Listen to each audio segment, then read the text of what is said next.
This happened when I was 16 years old, and I swear to God I'm not making any of it up. It was the summer before my junior year of high school, and my parents were away on a weekend trip. I was staying home alone. We live in a safe neighborhood, nothing ever really happens. Just one of those quiet suburbs where people don't lock their doors. That Friday night, I stayed up late just watching movies and scrolling through my phone. Around 1:30 a.m., I decided to go to bed.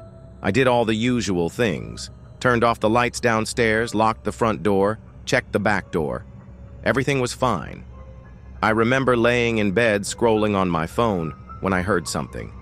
Just a soft thump, like a floorboard creaking. It was subtle, but it came from inside the house. At first I told myself it was just the house settling. You know, old wood and pipes and all that. But then I heard it again, closer this time. A slow, deliberate creak of the hallway floor right outside my room. I sat up in bed and turned the light on. Nothing. The door was closed, no movement, no sound. Still, I couldn't shake the feeling that something was off. I stood up, opened the door slowly, and peeked into the hallway. Empty. I checked every room upstairs, even looked under the guest bed, checked the closets. Nothing. Eventually, I laughed it off and went back to bed. I even left the hallway light on, just in case. But that feeling didn't go away. At around 3:15 a.m., I woke up again. But this time, I didn't hear a sound. I felt something. The kind of feeling where you just know you're not alone. I turned over in bed, and that's when I saw something. Something that still makes my skin crawl to this day. My blanket had a small gap near the floor. And from that gap, I saw fingers. Long, pale fingers gently pressing into the carpet. They were coming from under my bed. I froze. I couldn't scream, couldn't move. It was like my body refused to acknowledge what I was seeing. I don't know how long I laid there, maybe a minute, maybe 10. But then I slowly reached for my phone on the nightstand, pretending I was just checking the time. I turned on the flashlight and pointed it down toward the floor. There was a man, an actual man, curled up underneath my bed, staring straight at me. He wasn't moving, just smiling. I screamed so loud I don't even remember dialing 911. I just remember running barefoot out of the house and down the street to my neighbors. The police arrived within minutes. He was gone. They found the window in the laundry room pried open and a kitchen knife missing from the drawer. But no trace of the man himself. To this day, they have no idea who he was or how long he had been inside the house. All I know is he was under my bed, watching me, waiting.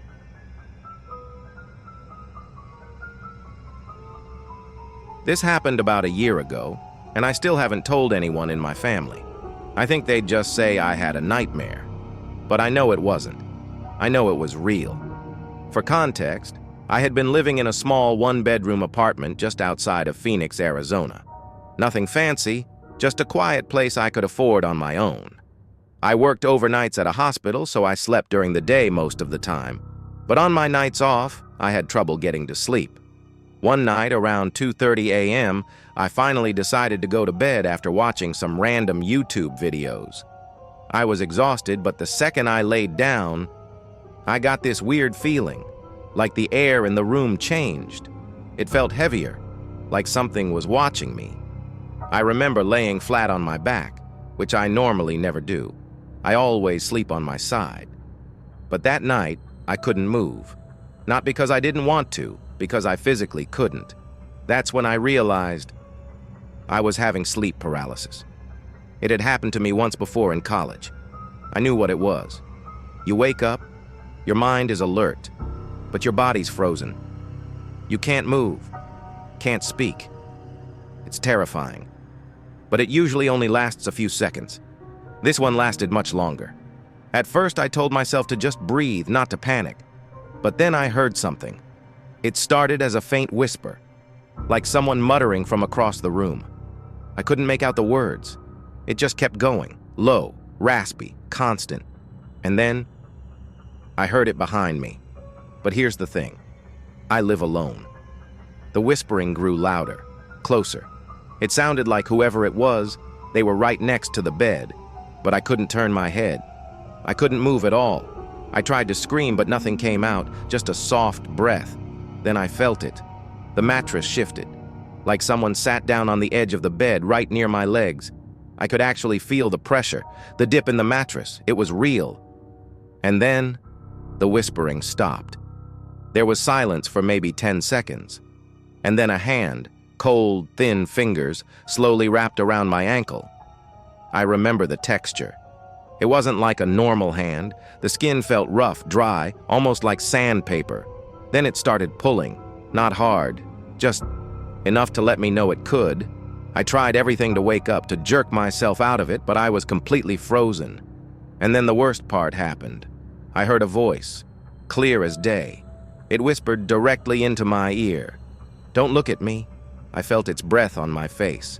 It smelled like old wood and mildew. "Don't look at me or I'll stay." I closed my eyes so tight they hurt. I didn't even want to accidentally see what it was. I remember praying, not even sure what I was saying, just begging whatever it was to go away. Eventually, I felt the weight lift off the bed. The hand released my ankle. The room got lighter. And finally, I could move. I shot up, gasping for air, drenched in sweat. The clock read 3:33 a.m. I turned every light on in the apartment that night and didn't sleep again until sunrise. But here's the thing.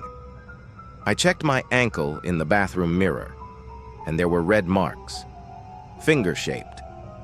I've never seen that thing again.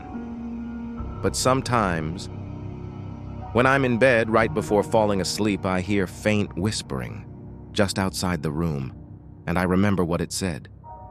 "Don't look at me, or I'll stay."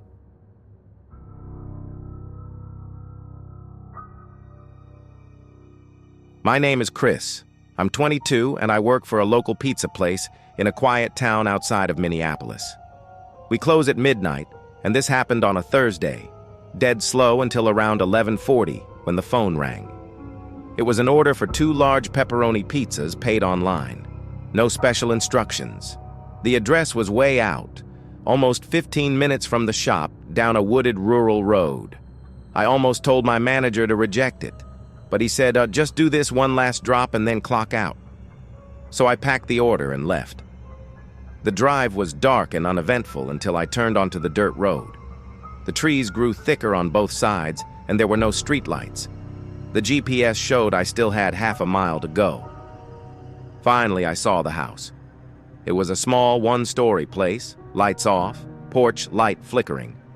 I parked out front and grabbed the bag. As I walked up the steps, something felt off. There was no sound, no bugs, no wind, just silence. I rang the doorbell. Nothing. I knocked, still nothing. Then I heard a voice from behind the door, a woman's voice, soft, saying, "It's open. Just leave it inside the kitchen counter." That wasn't normal protocol. We weren't allowed to enter a customer's home no matter what. I said, "Sorry, I can't come inside." "Company policy? Could you please come to the door?" No response. I waited another 20 seconds. Then I knocked again, a little louder this time.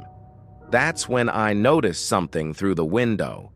Someone was standing in the hallway, just barely visible in the flickering light, completely still, not walking toward me, not reacting, just watching me. I backed off the porch, a little creeped out. Suddenly, my phone buzzed. It was a notification from the delivery app. Order canceled, address marked invalid. Then right after, another buzz. A new text. Not from the app. From an unknown number. It said, "You shouldn't have come." I froze. Before I could even think, the front door creaked open, but no one was there. Just a dark hallway and the faint smell of mold and something metallic. I dropped the pizzas on the porch and ran back to my car. As I started the engine, I glanced in the rearview mirror, and I swear to God, someone was walking across the yard, slowly, straight toward me. Their face was pale, eyes wide, arms stiff at their sides, no expression, just walking. I slammed it in reverse and floored it, kicking up gravel as I tore back down the road. I didn't stop until I hit pavement again. I parked under a gas station light and called my manager. Told him everything. He sounded shaken. "Chris, that address? That house burned down 2 years ago. A family died in there." I thought he was messing with me, but he wasn't. I looked it up myself the next day. Same house, same address. A mother, her son, and a teenage daughter.